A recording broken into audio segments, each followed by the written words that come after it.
Normal காரை விட இந்த டர்போ சார்ஜர் கார் எப்படி இவ்வளோ பவராக இருக்குன்னு தெரியுமா? இந்த டர்போ சார்ஜர்னா என்னன்னு தெரியுமா? அதை பற்றி தான் இன்றைக்கி பார்க்க போகிறோம். டர்போ சார்ஜர் என்னன்னு பார்த்தீங்கன்னா, கார்லேருந்து யூஸ் பண்ணி வெளியே போகிற எக்ஸாஸ்ட் கேஸை திருப்பி ரீசைக்கிள் பண்ணி அதை கம்ப்ரஸ் பண்ணி இன்ஜின்குள்ளே அனுப்பும். இதனால் பார்த்தீங்கன்னா ஃபியூல் சரியான முறையில் பார்த்தீங்கன்னா எரியும். இதனால் எஃபிஷியன்சி அதிகம், பவரும் ரொம்ப அதிகம்.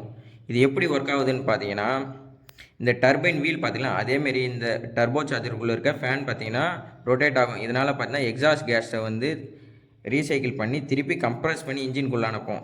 இந்த டர்போ சார்ஜர் பக்கத்தில் பார்த்தீங்கன்னா கம்ப்ரஸர்னு ஒரு பார்ட் ஃபிட் பண்ணியிருப்பாங்க. இது பார்த்தீங்கன்னா அட்மாஸ்பியரில் இருக்க ஏரை பார்த்தீங்கன்னா சக்ஷன் பண்ணி கம்ப்ரஸ் பண்ணி ஒரு சிலிண்டருக்கும் அனுப்பும். இதனால் பார்த்தீங்கன்னா ஃபியூல் பார்த்தீங்கன்னா மிக்ஸ்டரும் கரெக்டான ரேஷியோவில் எரிஞ்சு கார் பார்த்தீங்கன்னா பவராக இருக்கும்.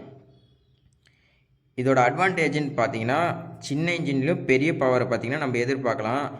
நம்ம காருக்கு ரொம்ப பவர் தரலாம், ஹெச்பி இன்க்ரீஸ் பண்ணலாம்,